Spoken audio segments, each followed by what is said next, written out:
അൽഹംദുലില്ലാഹി റബ്ബിൽ ആലമീൻ വസല്ലല്ലാഹു വസല്ലമ അലാ നബീന മുഹമ്മദിൻ വാലിഹി വസഹ്ബിഹി അജ്മഈൻ.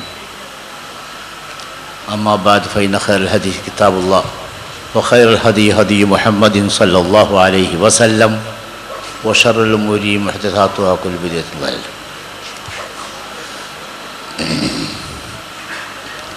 أعوذ بالله من الشيطان الرجيم. بسم الله الرحمن الرحيم. وجاء رجل من أقصى المدينة يسعى قال يا قوم اتبعوا المرسلين اتبعوا من لا يسألكم أجرا وهم مهتدون. പ്രിയപ്പെട്ട സഹപ്രവർത്തകന്മാരെ, വിശിഷ്ട വ്യക്തിത്വങ്ങളെ, സഹോദരന്മാരെ, സഹോദരികളെ, കഴിഞ്ഞ ഇന്നലെ മുതൽ ആരംഭിച്ച ഈ സമ്മേളനത്തിൽ സംബന്ധിക്കാൻ സാധിച്ചതിൽ എനിക്കതിയായ സന്തോഷവും ചാരിതാർത്ഥ്യവുമുണ്ട്. നമ്മളെ ഈ സമ്മേളനം ഇവിടെ നടന്നുകൊണ്ടിരിക്കുമ്പോൾ കേരളത്തിൻ്റെ വിവിധ ഭാഗങ്ങളിൽ വളരെ പ്രസക്തമായ പരിപാടികൾ നടക്കുകയാണ്. ഇന്ന് പാലക്കാട് ശില്പശാല നടക്കുകയാണ്, കൊല്ലം തിരുവനന്തപുരം ശില്പശാല നടക്കുകയാണ്. യഥാർത്ഥത്തിൽ ഈ യോഗം ഉദ്ഘാടനം ചെയ്യേണ്ടിയിരുന്ന നമ്മുടെ ബഹുമാന്യനായ പ്രസിഡന്റ് കൊല്ലം തിരുവനന്തപുരം ശില്പശാലയിൽ നിന്ന് അദ്ദേഹത്തിന് ഇവിടെ എത്താൻ കഴിയാതെ വന്നു. ഞാൻ പാലക്കാട് ശില്പശാലയിൽ പങ്കെടുക്കേണ്ടതില്ല എന്ന് തീരുമാനിക്കുകയും അദ്ദേഹത്തിൻ്റെ വിടവ് നികത്താൻ ഇവിടെ എത്തുകയുമാണ് ചെയ്തത്. കണ്ണൂരിനെ സംബന്ധിച്ചിടത്തോളം ഇസ്ലാഹി പ്രസ്ഥാനത്തിൻ്റെ ചരിത്രത്തിൽ വലിയ ഒരു സ്ഥാനമുണ്ട്.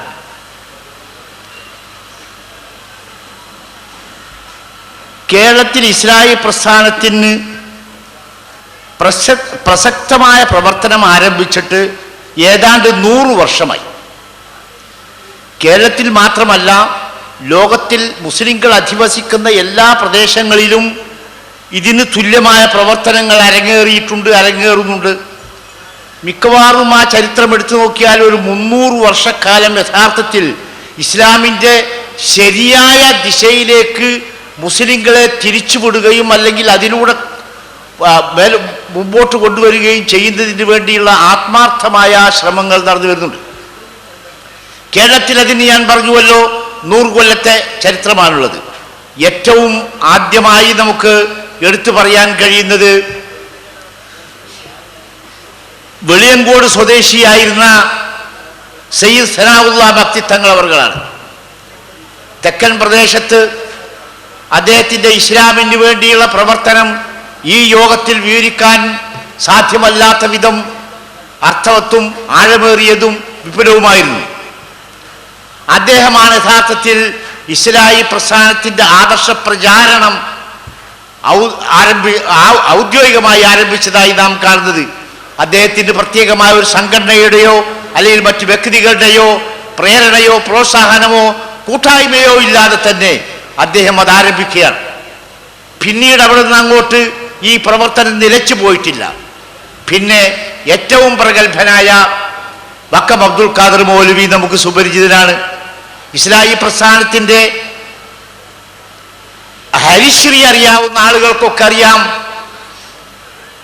വക്കം അബ്ദുൽ ഖാദർ മൗലവി ഈ രംഗത്ത് അർപ്പിച്ച സേവനം. അതുപോലെ തന്നെ എടുത്തു പറയാവുന്ന ഒരു കാര്യമാണ് കണ്ണൂരിലെ പി അബ്ദുൽ ഖാദർ മൗലവി.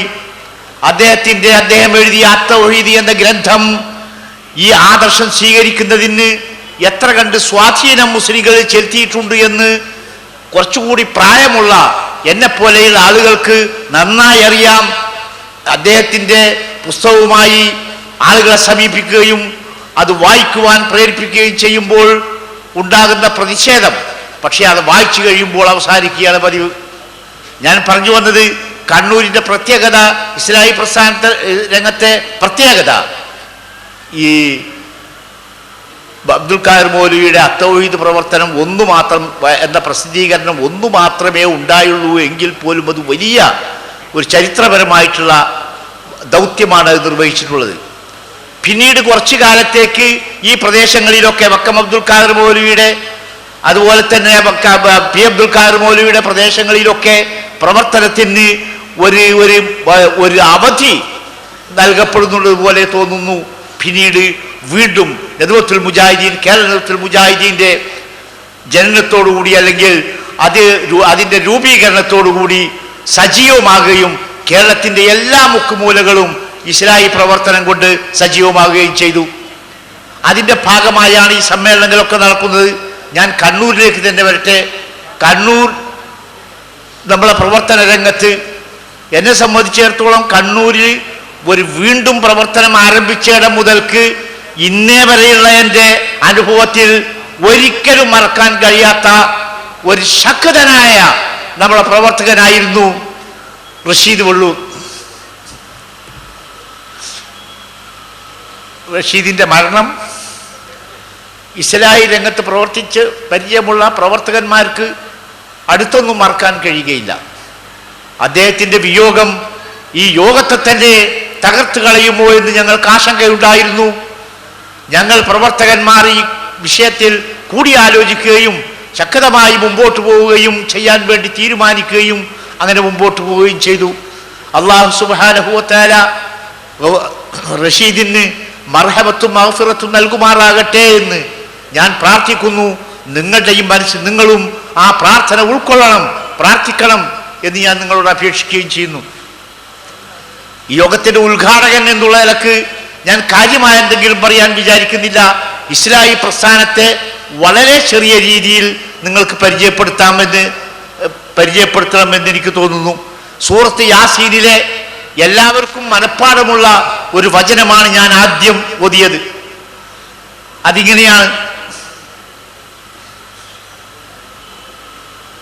ഒരു പ്രദേശത്ത് ദീനിലേക്ക്, ശരിയായ ആദർശത്തിലേക്ക് ക്ഷണിക്കാൻ വേണ്ടി 2 പ്രവാചകന്മാർ നിയുക്തരാകുന്നു.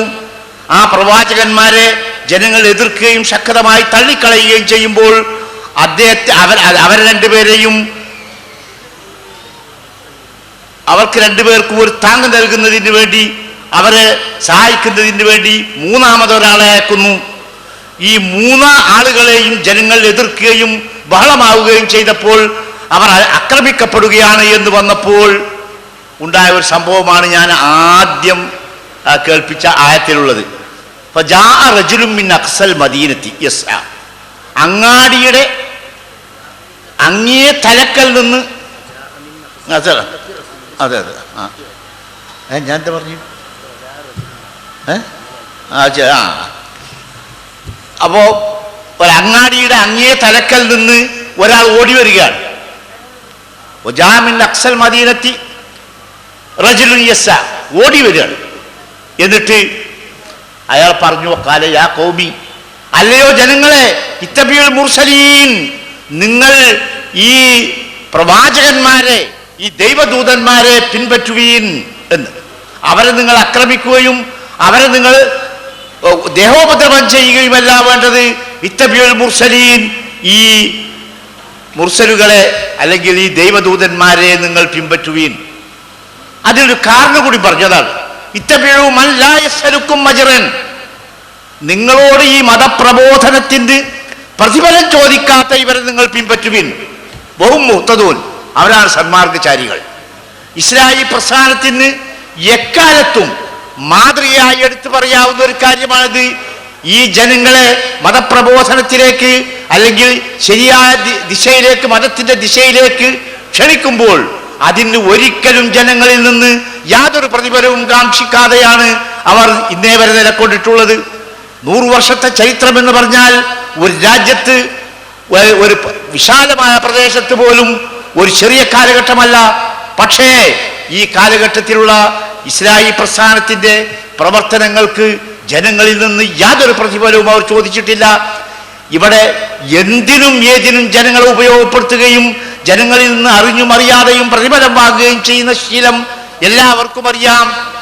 ഒരു ഇത്രയധികം സ്വാധീനമുള്ള ഈ സംഘടന എവിടെയെങ്കിലും ഒരു പഞ്ചായത്തിന്റെ ഒരു വാർഡിൽ ഒരു മെമ്പറെ നിർത്തി മത്സരിപ്പിക്കുവാൻ ഇന്നേ വരെ തയ്യാറായില്ല. ഏത് നിലക്ക് പറഞ്ഞാലും ഇത്തബിഴുമല്ല യശരുക്കും മജറൻ, നിങ്ങളോട് പ്രതിഫലം ചോദിക്കാത്ത ഒരു വഴിയാണ് നിങ്ങൾ പിൻപറ്റേണ്ടത്. ബഹും മുഹ്തദൂൻ, അവരാകുന്നു സന്മാർഗചാരികൾ. ആ നിലക്ക് ഇസ്ലാഹി പ്രസ്ഥാനത്തിന്റെ ചരിത്രം നിങ്ങൾ ഒന്ന് പരിശോധിക്കണം എന്ന് മാത്രം വിനയപൂർവ്വം ഞാൻ നിങ്ങളോട് പറയുകയാണ്. ഈ ഇസ്ലാഹി പ്രസ്ഥാനത്തെ സംബന്ധിച്ചിടത്തോളം നിങ്ങൾക്ക് പരിചയപ്പെടുത്താൻ എനിക്ക് കഴിയുന്നത് അതൊരു വീണ്ടെടുപ്പ് പ്രസ്ഥാനമാണ്. വീണ്ടെടുക്കുക എന്ന് പറഞ്ഞാൽ ഈ സമൂഹത്തെ അധപ്പതനത്തിൽ നിന്ന് ആണ്ടുപോയ അതിൻ്റെ കരാളമായ അവസ്ഥയിൽ നിന്ന് വീണ്ടെടുക്കുകയും ദീനിൻ്റെ ഇസ്ലാമിൻ്റെ ശരിയായ ദിശയിലേക്ക് കൊണ്ടുവരികയും ചെയ്യുവാൻ വേണ്ടിയുള്ള നിരന്തരമായ ഏറ്റവും യാതൊരു പ്രതിഫലയും കൂടാതെയുള്ള പ്രവർത്തനമാണ് ഇസ്ലാഹി പ്രസ്ഥാനം കാഴ്ചവെച്ചിട്ടുള്ളത്. മുഹമ്മദ് മുസ്തഫ സല്ലല്ലാഹു അലൈഹി വസല്ലമ ലോകത്ത് വന്ന് ചെയ്തിട്ടുള്ള സേവനം എല്ലാവർക്കും അറിയാം. ഞാനത് എടുത്തു പറയുന്നില്ല. സാധാരണ പറയാവുന്ന ഒരു കാര്യമുണ്ട്. ലോകത്ത് ഏറ്റവും അധികം സ്വാധീനം ചെലുത്തിയ 100 വ്യക്തികളെ കണ്ടെത്താൻ ഒരു അമേരിക്കക്കാരൻ മൈക്കൽ ഹാർട്ട് എന്നു പേരുള്ള ഒരാൾ ശ്രമിക്കുകയാണ്. ലോകം ഇന്നേ വരെ ലോകത്തെ ഏറ്റവും അധികം സ്വാധീനം ചെലുത്തിയ 100 ആളുകളെ കണ്ടെത്താൻ. മൈക്കൽ ഹാർട്ട് അമേരിക്കക്കാരനാണ്. അയാൾ ജൂതനാണെന്നും ക്രിസ്ത്യാനിയാണെന്നും അഭിപ്രായമുണ്ട്. ഏതെങ്കിലും ആട്ടെ 100 ആളുകളെ അയാൾ തിരഞ്ഞെടുക്കുന്നു. ആ 100 ആളുകളെ തിരഞ്ഞെടുത്ത് അതിൽ നിന്ന് ഒന്നാമനെ കണ്ടെത്താനുള്ള ശ്രമമാണ്. പിന്നെ അങ്ങനെ ലോകത്ത് ഏറ്റവും അധികം സ്വാധീനം ചെലുത്തിയ 100 ആളുകളിൽ തന്നെയുള്ള ഒന്നാമനെ കണ്ടെത്താനുള്ള ശ്രമം അദ്ദേഹം തുടരുകയാണ്. അവസാനം അദ്ദേഹം ചെന്നെത്തുന്നത് മുഹമ്മദ് നബി സല്ലല്ലാഹു അലൈഹി വസല്ലമയെ, മുഹമ്മദിനെ ഒന്നാമനായി തിരഞ്ഞെടുത്തു. പറയുന്നത് ലോകത്തിന്ന് മനുഷ്യവർഗത്തിൽ ഏറ്റവും അധികം സ്വാധീനം ചെലുത്തിയ വ്യക്തി മുഹമ്മദാണ് എന്ന് പറയും. മുഹമ്മദിനോട് ഏതെങ്കിലും നിലക്കുള്ള കടപ്പാടോ ബന്ധുത്വമോ അല്ലെങ്കിൽ അയാളുടെ മതത്തിൻ്റെ ആളോ അയാളെ രാജ്യക്കാരനോ അയാളുടെ ഭാഷക്കാരനോ അയാൾ വേറെ ഏതെങ്കിലും നിലക്കുള്ള ഒരു കടപ്പാടോ ഉള്ള ആളല്ല മുഹമ്മദിനെ ഒന്നാമനായി തിരഞ്ഞെടുത്തത്. ആ മുഹമ്മദ് നബി സല്ലല്ലാഹു അലൈഹി വസല്ലം അങ്ങനെ തിരഞ്ഞെടുക്കുമ്പോൾ യഥാർത്ഥത്തിൽ ഇവരുമായി അദ്ദേഹവുമായ ഒരു കടപ്പാടില്ലാത്തതുകൊണ്ട് അദ്ദേഹത്തിന് നമ്മൾ പറയുന്ന രീതിയിലോ അല്ലെങ്കിൽ നമ്മൾ കാണുന്ന രീതിയിലോ ആയിക്കൊള്ളണമെന്നില്ല. ഏതായിരുന്നാലും മനുഷ്യ സമൂഹത്തിൽ ഏറ്റവും അധികം സ്വാധീനം ചെലുത്തിയ വ്യക്തി അയാൾക്ക് അംഗീകരിക്കപ്പെടുകയാണ്. ആ നബി സല്ലല്ലാഹു അലൈഹി വസല്ലമ നമ്മോട് പറഞ്ഞത് ദാ ഈ കാണുന്ന ഈ അവസ്ഥ നിലനിന്നുകൊള്ളുന്നില്ല. നിങ്ങൾക്കറിയാമല്ലോ, അവിടുന്ന് പറയാണ്, നിങ്ങൾക്കറിയാമല്ലോ ഞാൻ ഈ പ്രവർത്തനം ആരംഭിച്ചപ്പോൾ എന്തുമാത്രം അപരിചിതാവസ്ഥയാണ് എനിക്ക് സംഭവിച്ചത്. നമുക്കറിയാം, ഇബ്രാഹിം അലൈഹി സ്വലാത്തു വസ്സലാമയെ ബഹുമാനിക്കുന്ന ആരാധിക്കുന്ന ജനത, ഇസ്മായിൽ അലൈഹി സ്വലാത്തു വസ്സലാമിനെ സ്വന്തം പിതാവായിട്ട് അംഗീകരിക്കുന്ന ജനത, ആ കുടുംബത്തിൽപ്പെട്ട ഒരു വ്യക്തി വളരെ സുന്ദരനും വളരെ സൽസ്വഭാവിയും വളരെ യോഗ്യനും വളരെ അംഗീകൃതനുമായ ഒരു മനുഷ്യൻ. അദ്ദേഹം പ്രവർത്തനം ആരംഭിച്ചപ്പോൾ ഇബ്രാഹിമിൻ്റെയും ഇസ്മായിലിൻ്റെയും മാർഗത്തിലേക്ക് ആളുകൾ ക്ഷണിച്ചപ്പോൾ ആളുകൾ സമ്മതിച്ചില്ല, അത് തള്ളിക്കളഞ്ഞു. അതാണ് പ്രവാചകൻ പറയുന്നത്, ബദ അൽ ഇസ്ലാമു ഗരീബൻ വസയഊദു കമാ ബദ. ഇസ്ലാം വളരെ അപരിചിതാവസ്ഥയിലാണ് ഇവിടെ പ്രവർത്തനം ആരംഭിച്ചത്. ഈ നാട്ടുകാരനായ ഞാൻ എൻ്റെ ഈ ആദർശത്തിലേക്ക് ആളുകൾ ക്ഷണിച്ചപ്പോൾ നാട്ടുകാർ എന്നെ അന്യ നാട്ടുകാരനെ പോലെ പെരുമാറി, ഈ ആശയം അന്യനാട്ടിലെ ആശയം പോലെ പെരുമാറി. അങ്ങനെ വളരെയധികം എതിർപ്പുകൾ എനിക്ക് നേരിടേണ്ടി വന്നു. ഇന്ന് യഥാർത്ഥത്തിൽ ആ അവസ്ഥ പോയിട്ടുണ്ട്. ആളുകൾ ഇത് അംഗീകരിച്ചിട്ടുണ്ട്, സ്വീകരിച്ചിട്ടുണ്ട്. പക്ഷെ വസയഊദു കമാ ബദ, ഇത് ഈ ആരംഭിച്ച പോലെ ഇനിയും ആവർത്തിക്കേണ്ടി വരും. ഈ ആളുകളിൽ നിന്ന് പുറകോട്ട് പോകും, അവർ ഈ ആശയത്തിൽ നകന്നു പോകും. എന്നിട്ട് വീണ്ടും ഈ പ്രവർത്തനം ആരംഭിക്കേണ്ടി വരും. ഒരു അപരിചിതനെ പോലെ നിങ്ങൾ അന്നത്തെ ആളുകൾ പ്രവർത്തിക്കേണ്ടി വരുമെന്ന്. അങ്ങനെ വരുമ്പോൾ നിങ്ങൾ ആ ആളുകൾ അല്ലെങ്കിൽ ഈ അപരിചിത അവസ്ഥയിൽ വീണ്ടെടുക്കുകയും പിന്നെ വീണ്ടും ഇവരെ ദീനിന്റെ പ്രവർത്തനത്തിലേക്ക് പ്രവർത്തനത്തിലേക്ക് മതവിശ്വാസത്തിലേക്ക് കൊണ്ടുവരികയും ചെയ്യാനുള്ള പ്രവർത്തനം നടത്തുമ്പോൾ അവർ അന്യനാട്ടുകാരെ പോലെ അന്യരെ പോലെ പരിഗണിക്കപ്പെടും. പക്ഷേ നിങ്ങൾ അത് വിചാരിച്ച് ഒഴിവാക്കാൻ പാടില്ല. ഫതൂബാലിൽ ഖുറബ, അങ്ങനെയുള്ള അപരിചിതർക്കാണ് എല്ലാ മംഗളങ്ങളും. അള്ളാഹുവിൻ്റെ നിന്ന് മംഗളം ലഭിക്കുന്ന ആളുകളാണ് അവർ. എന്താണ് അവർക്കിവിടെ ചെയ്യാനുള്ളത്? അല്ലദീന യസ്ലൂന മാ അഫ്സദന്നാസു മിൻ സുന്നത്തി, എൻ്റെ സുന്നത്തിൽ നിന്ന് ജനങ്ങൾ കേടുവരുത്തിയത് നന്നാക്കിയാൽ മതി. ആ പ്രവർത്തനമാണ് ഇസ്ലാഹി പ്രവർത്തകന്മാർ അല്ലെങ്കിൽ മുജാഹിദ് പ്രവർത്തകന്മാർ ചെയ്യുന്നത്. പ്രവാചകന്റെ സുന്നത്തിൽ നിന്ന് ആളുകൾ കേടുവരുത്തിയത് നന്നാക്കി തീർക്കുക. ഈ രീതിയിലാണ്, ഇതിന് വേണ്ടിയാണ് ഇവിടെ ഇസ്ലാഹി പ്രസ്ഥാനം ആരംഭിച്ചത്. ഇതിനെയാണ് ഞാൻ വീണ്ടെടുപ്പ് എന്ന് പറഞ്ഞത്. വീണ്ടെടുപ്പിൽ രണ്ട് വശമുണ്ട്. ഒന്ന് വിശ്വാസപരമായ വീണ്ടെടുപ്പ്, അതാണ് ഏറ്റവും പ്രധാനപ്പെട്ടത്. യഥാർത്ഥത്തിൽ വിശ്വാസപരമല്ലാത്ത വീണ്ടെടുപ്പിന് അത്ര തന്നെ പ്രയാസമില്ല. പറയാ, ഉദാഹരണമായിട്ട് കള്ളു കുടിക്കാൻ പാടില്ല, വ്യഭിചരിക്കാൻ പാടില്ല, കക്കാൻ പാടില്ല, ആളുകളെ ഉപദ്രവിക്കാൻ പാടില്ല, ശകാരിക്കാൻ പാടില്ല എന്നൊക്കെ പറഞ്ഞ് അവരെ വീണ്ടെടുത്ത് ആ സ്വഭാവത്തിലേക്ക് കൊണ്ടുവരുവാൻ നബി സല്ലല്ലാഹു അലൈഹി വസല്ലം ശ്രമിക്കുകയും വിജയിക്കുകയും ചെയ്യുന്നുണ്ട്. പക്ഷെ അത് ജനങ്ങളോട് പറയുമ്പോൾ വലിയ എതിർപ്പില്ല, അവർ ചെയ്യൂല എന്നുള്ള വേറെ കാര്യം. എന്നാൽ വിശ്വാസപരമായ വീണ്ടെടുപ്പോ, അതാണ് ഏറ്റവും വലിയ. യാസീനിൽ പറഞ്ഞ ഈ പ്രവാചകന്മാരെ നിങ്ങൾ പിൻപറ്റുക, അവർ നിങ്ങളോട് ഈ മതപ്രബോധനത്തിന് പണം ചോദിക്കാത്ത, പ്രതിഫലം ചോദിക്കാത്തവർ നിങ്ങൾ പിൻപറ്റുക എന്ന് പറഞ്ഞ് വിശ്വാസപരമായ വീണ്ടെടുപ്പിന് വേണ്ടി അവർ ശ്രമിച്ചതാണ്.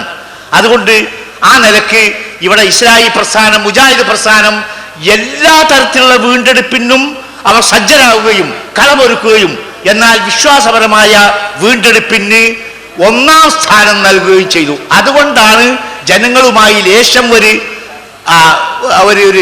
കൂടുതൽ രൂക്ഷമായിട്ടുള്ള ഒരു എതിർപ്പ് ജനങ്ങളിൽ നിന്നുണ്ടാകേണ്ടി വന്നത്. പക്ഷേ രൂക്ഷമായ എതിർപ്പ് എന്ന് വിചാരിച്ച് അതിൽ നിന്ന് ഒഴിവാകാൻ മുജാഹിദ് പ്രസ്ഥാനത്തിന് സാധിച്ചില്ല. പക്ഷെ ഒരു കാര്യം പറയട്ടെ, മുജാഹിദ് പ്രസ്ഥാനം ഒരിക്കലും രഹസ്യമായിട്ടുള്ള അജണ്ടകളുമായി ജനങ്ങൾക്കിടയിൽ അനാശാസ്യതയോ അല്ലെങ്കിൽ എതിർപ്പോ അല്ലെങ്കിൽ പരസ്പര ശത്രുതയോ ഉണ്ടാക്കുന്നതിന് വേണ്ടിയുള്ള യാതൊരു ശ്രമവും അതിൻ്റെ അജണ്ടയിൽ ഒരിക്കലും ഉണ്ടായിട്ടില്ല. നിങ്ങൾക്ക് കേൾക്കണം, ഏത് കാലത്തും തുറന്ന് ഇവിടെ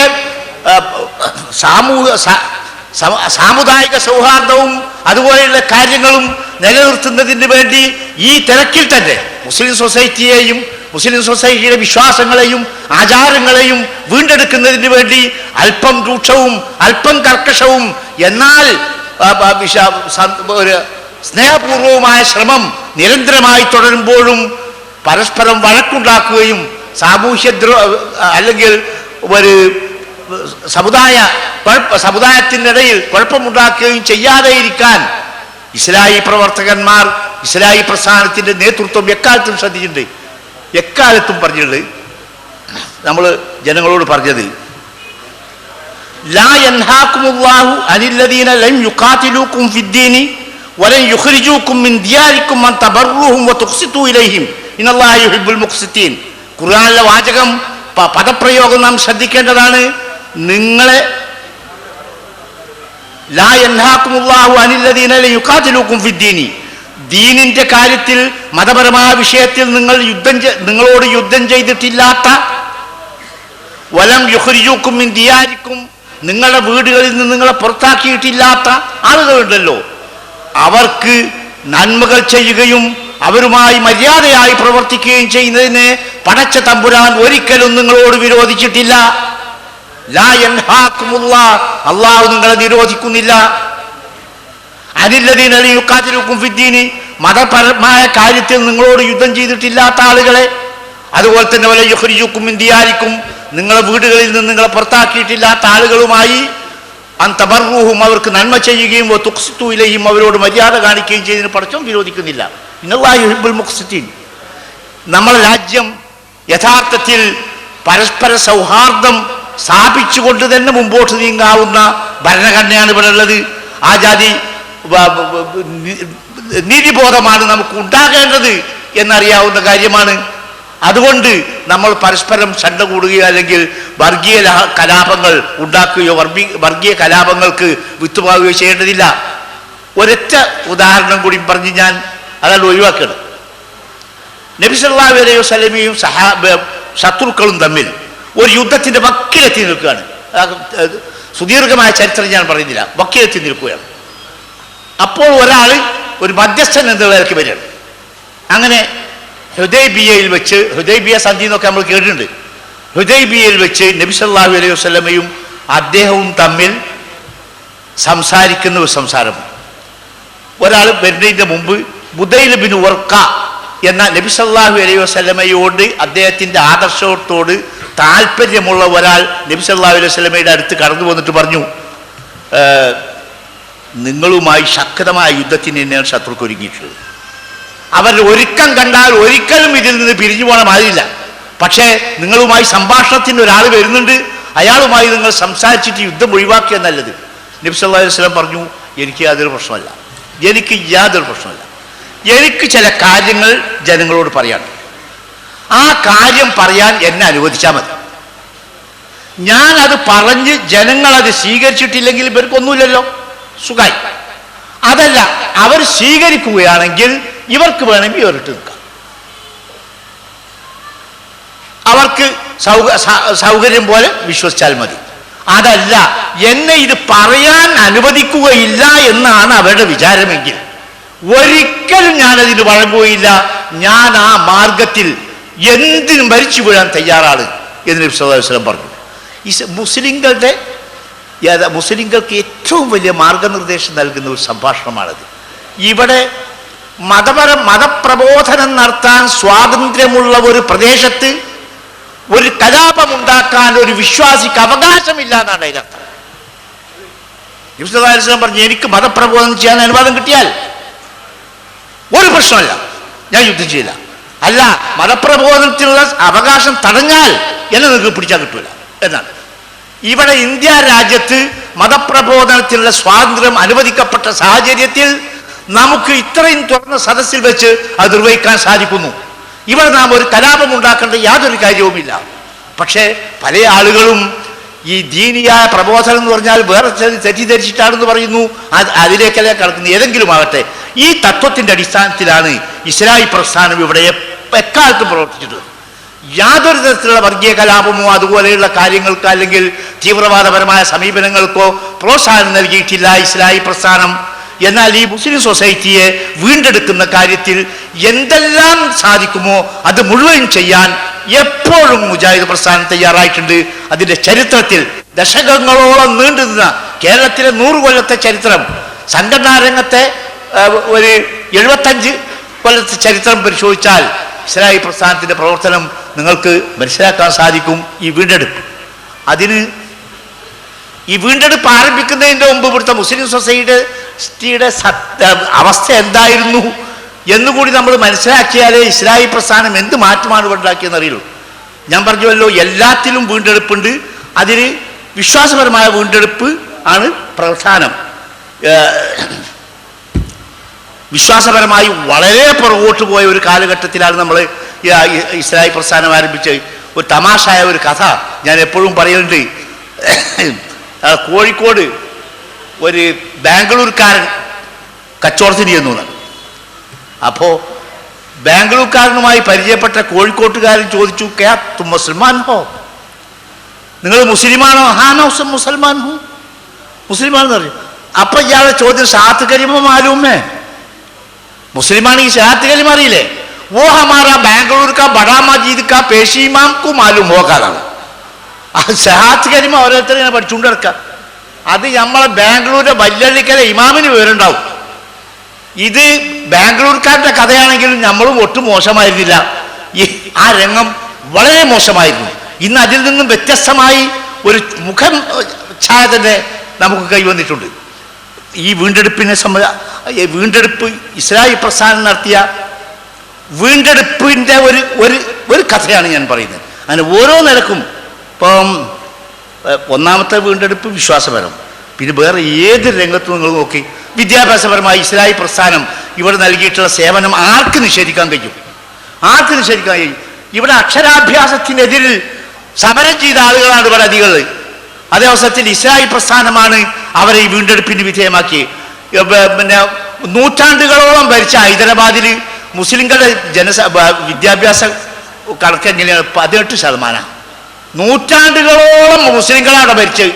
ഇവിടെ കേരളത്തിൽ അങ്ങനെ മുസ്ലിങ്ങളുടെ ഒരു ഭരണങ്ങളെ കണ്ണൂർ ഒരു പറമ്പിൽ ഒരു മുസ്ലിം രാജ ഉണ്ടായിട്ടെന്ന് ഞങ്ങൾ കേട്ടിട്ടുണ്ട്. വേറെ എവിടെയില്ല. അവിടെ പിന്നെ അവിടുത്തെ വിദ്യാഭ്യാസ നിലവാരം ഞാൻ പറയാം. ഹൈദരാബാദിൽ 18%. നമ്മളെ പെണ്ണുങ്ങളെ ആരെന്താ സ്ത്രീകളുടെ തമാശയായിട്ട് പറയുന്നുണ്ട്. ഒരു മുസ്ലിം സ്ത്രീനോട് ഭർത്താവിൻ്റെ പേരെന്താണെന്ന് ചോദിച്ചു. അപ്പോൾ അവർ പറയുന്നില്ല. നിർബന്ധിച്ച് ചോദിച്ചപ്പോൾ 250 ഒരു റസൂലുള്ളി എന്ന് പറഞ്ഞാൽ 100 മുഹമ്മദ് എന്നാണോ അവരുടെ പേര്. ആ അവസ്ഥയിലായിരുന്നു നമ്മളെ പെണ്ണുങ്ങൾ എന്ന് പറഞ്ഞാൽ അപ്പം ആർക്കെങ്കിലും വിശ്വസിക്കാൻ തോന്നും. എങ്ങനെ ഈ മാറ്റമുണ്ടായി എന്ന് പറഞ്ഞാൽ ഇസ്ലാഹി പ്രസ്ഥാനത്തിൻ്റെ വീണ്ടെടുപ്പ് ഒരു രംഗം ഉപേക്ഷിച്ചില്ല. ഞാൻ പറഞ്ഞത് ഞങ്ങൾ വിദ്യാഭ്യാസത്തെ പറ്റിയാണല്ലോ പറഞ്ഞത്. 4% ഹൈദരാബാദിൽ മുസ്ലിം സ്ത്രീകളുടെ വിദ്യാഭ്യാസം. 18% ആകെ വിദ്യാഭ്യാസം.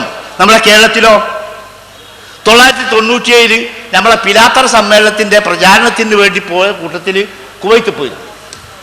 ആ കുവൈത്തിൽ ഒരു സ്കൂൾ പോയി ഞങ്ങൾ. ഒരു അമേരിക്കയിൽ വിദ്യാഭ്യാസം ലഭിച്ച ഒരു സ്ത്രീയാണ് പ്രിൻസിപ്പൾ. അപ്പോൾ അവരായിട്ട് ഞങ്ങൾ സംസാരിച്ചപ്പോൾ അവർക്ക് ലോകകാര്യങ്ങളെ പറ്റി നല്ല പരിചയമുണ്ട്. അവർ ഞങ്ങളോട് ചോദിച്ചു, അല്ല നിങ്ങളെ വിദ്യാഭ്യാസം എങ്ങനെ, വിദ്യാഭ്യാസ നിലവാരം എങ്ങനെയാണ്? അപ്പോൾ 97 എന്ന് പറഞ്ഞാൽ ഞങ്ങളറിയോ? അറിയാമല്ലോ. നമ്മൾ 100% വിദ്യാഭ്യാസം കിട്ടി എന്ന് പറഞ്ഞിട്ട് തലയിൽ കൈയ്യട്ടിയിട്ട് ആർക്കുന്ന സമയമാണ്. അപ്പോൾ ഞങ്ങൾ സന്തോഷം പറഞ്ഞു. ഞങ്ങളോ 100% വിദ്യാഭ്യാസം കേരളത്തിൽ. മിയാ ഫിമിയ 100ക്ക് 100 വിദ്യാഭ്യാസമോ? ആ മിയാ ഫിമിയ. അപ്പൊ ഇവരുടെ ചോദ്യം, അവരീസവനാക്ക മുസ്ലിം, ഇതേ അവിടെ മുസ്ലിം ഇല്ലേ എന്ന്. മുസ്ലിം ഉള്ളവർക്ക് 100% വിദ്യാഭ്യാസം എന്നാ ചോദ്യം. ഞാൻ പറഞ്ഞു മുസ്ലിമും ഉണ്ട് ഞങ്ങളും ഉണ്ട്. എന്താ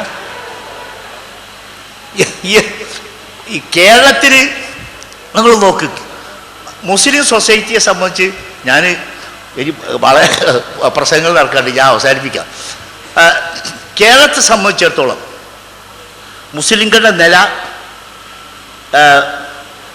ഈ രംഗത്തൊക്കെ ഇപ്പോൾ വിദ്യാഭ്യാസം പാടില്ല, എഴുത്തും സ്ത്രീക്ക് എഴുത്തും വായനയും പഠിക്കാൻ പാടില്ല എന്ന് പറഞ്ഞിടത്തൊക്കെ എഴുത്തും വായനയായി, കോളേജുകളായി. സ്ത്രീകൾക്ക് എഴുത്തും വായനയും പഠിപ്പിക്കാൻ പാടില്ലെന്നും സ്ത്രീകൾക്ക് വേണ്ടി അറബിക് കോളേജുകൾ ഉണ്ടാക്കാൻ പാടില്ല എന്നും അതിശക്തിയായി വാദിച്ചിരുന്ന ആളുകൾ അറബിക് കോളേജ് ഉണ്ടാക്കി. നമുക്ക് സന്തോഷം തന്നെ. പള്ളിയിൽ അനങ്ങാൻ പാടില്ല, പോകാൻ പാടില്ല എന്ന് പറഞ്ഞിരുന്നവർ ഈ അറബിക് കോളേജിൻ്റെ അടുത്ത് പെണ്ണുങ്ങൾക്ക് പള്ളി ഉണ്ടാക്കിയിട്ടുണ്ടെന്നാണ്. അത് ഞാൻ പറഞ്ഞ നല്ലതാണ്. ഒരു മസ്ജിദത്ത് എന്ന് പേരിടാൻ നമുക്ക് പെമ്പള്ളിയിൽ എന്നാലും പള്ളിയാലോ. ഈ സ്ത്രീകളെ പുരുഷന്മാരെ നമുക്ക് ഒരു മാറ്റിയെടുക്കുന്നതിന് വേണ്ടി പല സന്ദർഭങ്ങളും കിട്ടും. സ്ത്രീകൾക്കോ, സ്ത്രീകളെ സംബന്ധിച്ചിടത്തോളം അവരുടെ ബാലുകളിൽ അവരുടെ കാതും കഴുത്തും അതിലുള്ള ആഭരണങ്ങളൊക്കെ വാങ്ങിച്ചാൽ പള്ളി അയച്ചാൽ പിന്നെ അവർക്കത് കിടക്കാൻ പാടില്ല, അവർ നോക്കാനും പാടില്ല. അതിന് വ്യത്യാസമായി മാറ്റം നമ്മളെ മുസ്ലിം സ്ത്രീകളിൽ മുജാഹിദ് സ്ത്രീകൾക്ക് മാത്രമല്ല, മുജാഹിദ് പുരുഷന്മാർക്ക് മാത്രമല്ല. ഞാൻ വീണ്ടെടുപ്പ് എന്ന് പറഞ്ഞത് മുജാഹിദുകളെ മാത്രം ഉദ്ദേശിച്ചല്ല, കേരളത്തിലെ മുസ്ലിങ്ങളെ ഉദ്ദേശിച്ചാണ്. അതാണ് 100% വിദ്യാഭ്യാസം എന്ന് പറഞ്ഞാൽ മുജാഹിദുകൾ മാത്രം വിദ്യാഭ്യാസം നേടിയെന്നല്ല. ആ രീതിയിലുള്ളൊരു മാറ്റത്തിന് വേണ്ടി പ്രവർത്തിച്ചവരാണ് ഇസ്ലാഹി പ്രസ്ഥാനം എന്നാണ് ഞാൻ പറഞ്ഞു കൊണ്ടുവരുന്നത്. ആ മാറ്റം അള്ളാഹുവിൻ്റെ അനുഗ്രഹത്താൽ ഇനി മുമ്പോട്ട് കൊണ്ടുണ്ട്. പക്ഷെ അങ്ങനെയൊക്കെ ആയാൽ ഇതിപ്പോൾ നിങ്ങൾ വിചാരിച്ചതൊക്കെ ആയില്ലേ, എന്നാൽ നിങ്ങൾക്കൊന്ന് മാറ്റിക്കൂടെ എന്ന് ചോദിക്കാം. ആയില്ല. ഞാൻ പറഞ്ഞല്ലോ, ഒന്നാമത്തെ വീണ്ടെടുപ്പ് വിശ്വാസപരമാണ്. ആ വിശ്വാസപരമായ വീണ്ടെടുപ്പിന് നേർക്ക് നേരെ അതിൻ്റെ ഉപകാരം പരലോകത്ത് ചെല്ലുമ്പോഴേ മനസ്സിലാവുന്നുള്ളത് കൊണ്ട് അതിലേക്ക് ആളുകൾ ആകർഷിക്കപ്പെടുന്നില്ല. വിദ്യാഭ്യാസത്തിൻ്റെ ഗുണം ഇവിടെ കണ്ടു പറഞ്ഞപ്പോൾ അവർക്ക് വന്നു. എന്നാൽ മറ്റേടത്തുള്ളത് കുറേയും കൂടി മനസ്സിലാക്കാൻ, അല്ലെങ്കിൽ വിശുദ്ധ ഖുർആൻ തിരുസുന്നത്തൊക്കെ മനസ്സിലാകണം, അല്ലെങ്കിൽ പരലോക വിശ്വാസം ശക്തമായിട്ടുണ്ടാകണം. അതില്ലാത്തത് കൊണ്ട് വിശ്വാസപരമായ ആചാരങ്ങൾ, വിശ്വാസപരമായ വീണ്ടെടുപ്പ് ഇനിയും ശക്തമായി ഞങ്ങൾ തുടരുന്നുണ്ട്. വിശ്വാസപരമായ വീണ്ടെടുപ്പാണ് ചില്ലറ. എന്താ ഈ ജനങ്ങളെ അന്ധവിശ്വാസം? ഞങ്ങളിപ്പോൾ ഇതിലോട്ട് പോരുമ്പോൾ 2 പെൺകുട്ടികൾ, മുസ്ലിം പെൺകുട്ടികൾ ഒരു കബറിൻ്റെ 4 ഓർ അങ്ങനെ നടക്കണം. ഇത് കഥയാണ്. അപ്പോൾ എന്താ സയ്യിദ് ഷാഹ് വലിയുള്ള എന്നിട്ട് അവിടെ എഴുതി വെച്ചിട്ടുമുണ്ട്.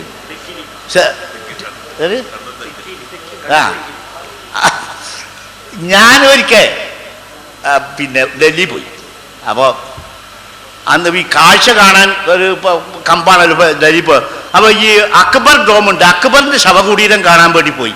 അക്ബറിൻ്റെ ശവകുടീരം കാണാൻ വേണ്ടി പോയപ്പോൾ എല്ലാവരും ഇങ്ങനെ പിന്നെ പോകുന്നുണ്ട്. പക്ഷേ ഒരു ഭാഗത്തുനിന്ന് ഇങ്ങനെ ഒരു ചെറിയ ഒരു പിന്നെ മറ്റേ ഇതിൻ്റെ മാർബിളിൻ്റെ ഇങ്ങനെ ചവിട്ടുപടി ഇങ്ങനെ താഴോട്ട് പോണ്ട്, ചെറിയൊരു ബേസ്മെന്റ്. അപ്പോൾ ഞാനങ്ങനെ കടന്നു ചെന്നപ്പോൾ യഥാർത്ഥത്തിൽ ഇയാളെ മറ ചെയ്തത് ആ ചെല്ലുന്ന സ്ഥലത്താണ്. അതിൻ്റെ മുകളിൽ കാഴ്ചക്ക് വേണ്ടി കബറൊക്കെ ഇങ്ങനെ ഇതാക്കിയിരിക്കുകയാണ് ഇവിടെ. അപ്പം അങ്ങനെ ചെന്നപ്പോൾ യഥാർത്ഥത്തിൽ അക്ബറിൻ്റെ കബർ. അപ്പം അവിടെ ചെന്നപ്പോൾ അവിടെ ഒരു താടിയുള്ള ഒരാളിങ്ങനെ ഇരിക്കണം കബറിൻ്റെ അടുത്ത്. ഒരു റാന്തലും കത്തിച്ചിട്ടുണ്ട്, ഒരു പെട്ടിയുണ്ട്. പെട്ടിക്കൊരു ഓട്ടി സ്വാഭാവികമായിട്ടുണ്ട്. അപ്പം അയാൾ ഞാൻ അങ്ങനെ എന്നിട്ട് രണ്ടം വിട്ട് വായിങ്ങനെ നിൽക്കുകയാണ്. അക്ബറിനെ എല്ലാവർക്കും അറിയാലോ. അപ്പോൾ ഇയാളിനോട് ചോദിച്ചു, കുച്ചിട്ട് ആലോന എന്തെങ്കിലും ഇടാൻ. അപ്പം ഞാനിങ്ങനെ അന്തം വിട്ട് നിന്നപ്പോൾ ഇയാൾ പിന്നോട് പറഞ്ഞു, ഓ ബാദ്ഷാക്ക് കുച്ചിട്ട് ആലോന, രാജാവിന് എന്തെങ്കിലും കൊടുക്കാൻ. അപ്പം ഞാൻ പറഞ്ഞു, ബാദ്ഷാ ഫക്കീർക്ക പൈസ ഒക്കെ കറിയുക, അയാൾ രാജാവാണ്, ഈ ഫക്കീറിൻ്റെ പൈസ എന്തിനാ അയാൾക്ക് എന്ന് പറഞ്ഞപ്പോൾ അയാളിൻ്റെ ഒരു നോട്ടം നോക്കിയിട്ട് ഞാൻ ഇപ്പോഴത്തെ അവസ്ഥയിലാണെങ്കിൽ എനിക്ക് കയറി പോരാൻ കഴിയൂല. ഞാൻ പറഞ്ഞു, എവിടെയൊക്കെ ജനങ്ങളെ അന്ധവിശ്വാസത്തിൻ്റെ തിരി കാണിച്ച് അല്ലെങ്കിൽ പിന്നെ കാപട്യം കാണിച്ച് ജനങ്ങളെ ചൂഷണം ചെയ്യാൻ കഴിയുമോ? ഈ അക്ബർ എന്ന് പറഞ്ഞാൽ നമുക്കറിയാലോ, അക്ബർ എന്ന് പറഞ്ഞാൽ അയാൾ ദീനയിലായി എന്ന് പറഞ്ഞൊരു ദീനുണ്ടാക്കിയിട്ട് ഈ സമൂഹത്തിൽ നിന്ന് തന്നെ ഒറ്റപ്പെട്ടു പോയി എന്ന് പണ്ഡിതന്മാർ ഏകകണ്ഠമായ അഭിപ്രായപ്പെട്ട ഒരാളാണ്. അയാൾക്ക് എന്തിനാണ് ഒരു നേർച്ചപ്പെട്ടി? അക്ബറിന് നേർച്ചപ്പെട്ടി പിരിക്കുന്ന മനുഷ്യന്മാരാരെയാണോ ഒഴിവാക്കുക?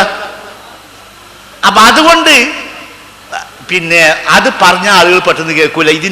ഇതിൻ്റെ അനുഭവിക്കുന്നവരുണ്ടല്ലോ, ഇത് കൊണ്ടുപോയി അനുഭവിക്കുന്നവർ, ആ അനുഭവിക്കുന്നവർ എന്തായാലും പെടൂല. അതുകൊണ്ട് ഞങ്ങൾക്ക് കുറച്ച് പണിയേറെയാണ്. വിശ്വാസപരമായ വീണ്ടെടുപ്പിന് വേണ്ടി ഞങ്ങൾ കുറച്ച് അധികം പ്രവർത്തിക്കണം. കൂട്ടത്തിൽ ഓർമ്മ ജുമാ മസ്ജിദിൽ, ഡൽഹി ജുമാ മസ്ജിദ് എന്നപ്പോൾ അവിടെ പള്ളിൻ്റെ വടക്ക് കിഴക്കേ മൂലക്ക് ഒരു ചെറിയ റൂമിൻ്റെ മുന്നിൽ കുറച്ച് ആൾക്കാർ ഇങ്ങനെ നിൽക്കുന്നു. അപ്പോൾ ഞാൻ അങ്ങനെ ചെന്ന്, അവൻ്റെ കയ്യിൽ ചെരുപ്പുണ്ട്. അവിടെയൊക്കെ വടക്കേ ഇന്ത്യയിൽ ചെരുപ്പ് പള്ളിയിൽ വെച്ചിട്ട് തന്നെ നിസ്കരിക്കലാണ്, അല്ലെങ്കിൽ ആൺകുട്ടികളും കൊണ്ടുപോകും.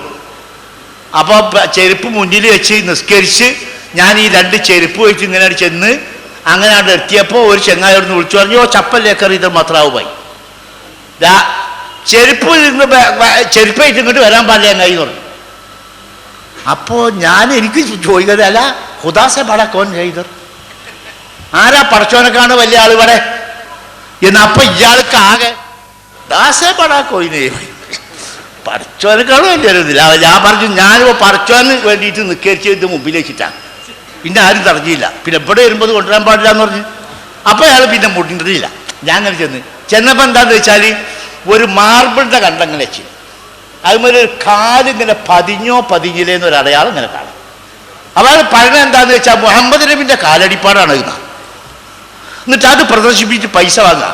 അപ്പം സംഗതി എന്താണെന്ന് വെച്ചാൽ അപ്പം നബി മാർബിൾമ നടന്ന് ഈ കോലത്തിന് അടയാളപ്പെട്ടിട്ടുണ്ട്, ഈ മണ്ണ് കൂടെ നടന്നപ്പോൾ എന്തേക്കാലം കഥ. എന്നാൽ ഇത് കൊടുക്കണോനോ വാങ്ങണോനോ ഇത് പ്രദർശിപ്പിക്കുന്നതിനോ ഈ രീതിയിലുള്ള എന്തെങ്കിലും ഒരു ചിന്ത ഉണ്ടോ? ഒന്നുമില്ല. അവർ കൊടുക്കണു വാങ്ങണു ഭയങ്കര കാര്യമായിട്ടുണ്ട്. അപ്പോൾ ഇങ്ങനത്തെ ഒരു സമൂഹത്തെയാണ് നമുക്ക് നന്നാക്കേണ്ടത്.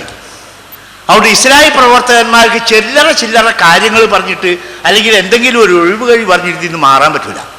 ശക്തമായി നിലകൊള്ളുക. ജനങ്ങളിൽ നമുക്കൊന്നും നഷ്ടപ്പെടാനില്ല. നമ്മൾ അവരോട് ഒന്നും ചോദിക്കുന്നില്ല.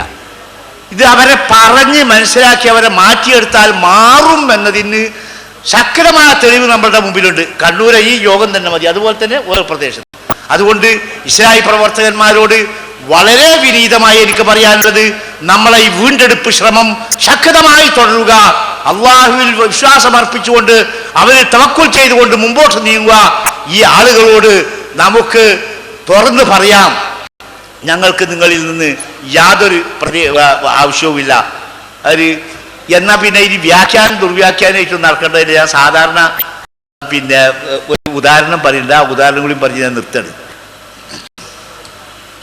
ഒരു പ്രദർശനശാല, അപ്പോൾ ഒരു എക്സിബിഷൻ. ആ എക്സിബിഷനിൽ ചെന്നപ്പോൾ എല്ലാവരും ഇങ്ങനെ എക്സിബിഷൻ കാണുന്നുണ്ട്. ഒരു സ്ഥലത്ത് കുറേ അധികം ആളുകൾ ഇങ്ങനെ കൂടിയിട്ടുണ്ട്, എല്ലാവരും വലിയ അത്ഭുതത്തിൽ. അവിടെ ചെന്നപ്പോൾ എന്താണെന്ന് വെച്ചാൽ ഒരാന. ആന എന്ന് പറഞ്ഞാൽ ജീവനില്ല എന്നുള്ള ചോദിച്ചാൽ ഒരു വ്യത്യാസമല്ല, ആന തന്നെ. അപ്പോൾ അതിങ്ങനെ അന്തം വിട്ട് നിൽക്കുമ്പോൾ ആ ആനയുടെ ശില്പി ഉണ്ട് അവിടെ അങ്ങനെ നിൽക്കണ്, ആന ഉണ്ടാക്കിയ ആൾ. അപ്പൊ ഇയാൾ ചോദിച്ചു, എങ്ങനെ നിങ്ങൾക്ക് ഇത് സാധിച്ചു? എന്തൊരു ഗംഭീരമായിരിക്കുന്നു സംഗതി, ജീവനില്ല എന്ന് മാത്രം, എങ്ങനെ നിങ്ങൾ സാധിച്ചത്? അപ്പൊ അത് പറഞ്ഞു, നിങ്ങൾക്കും സാധിക്കും, ഒരു പ്രയാസമില്ല.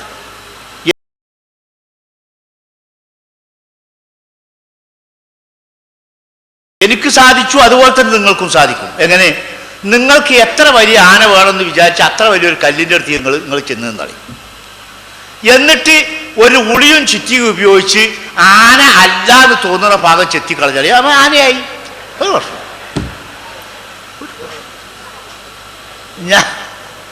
അത് തന്നെ ഞങ്ങൾക്ക് പറയാനുള്ളത്. നിങ്ങൾ ഞങ്ങളോടൊന്നും ചോദിക്കണ്ട. വിശുദ്ധ ഖുർആന്റെയും തിരുസുന്നന്റെ തടാളെ നമ്മളെ യഥാർത്ഥ ഒളിയും ചുറ്റിയും വിശുദ്ധ ഖുർആന്റെയും തിരുസുന്നത്തിൻ്റെയും മുമ്പിൽ നിങ്ങളുടെ വിശ്വാസങ്ങളും ആചാരങ്ങളും നിങ്ങൾ പ്രദർശിപ്പിക്കുക.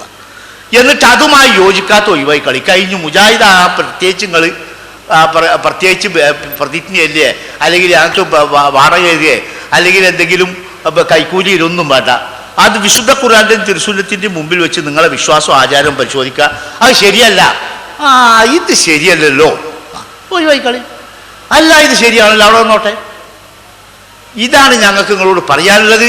അല്ലാതെ വേറെ മറ്റു പ്രശ്നങ്ങളൊന്നുമില്ല. നമുക്ക് ഒരുമിച്ച് വിശുദ്ധ ഖുർആനിലേക്കും തിരുസുന്നത്തിലേക്കും മടങ്ങാം. അതനുസരിച്ച് നമ്മുടെ വിശ്വാസങ്ങളും ആചാരങ്ങളും ക്രമപ്പെടുത്താൻ നമുക്ക് ശ്രമിക്കാം. അല്ലാഹു സുബ്ഹാനഹു വ തആല തൗഫീഖ് നൽകുമാറാകട്ടെ എന്ന് പ്രാർത്ഥിച്ചുകൊണ്ട് യോഗം ഉദ്ഘാടനം പ്രഖ്യാപിക്കുന്നു. അസ്സലാമു അലൈക്കും വറഹ്മത്തുള്ളാഹി. ഈ സമാപന സമ്മേളനത്തിൽ MS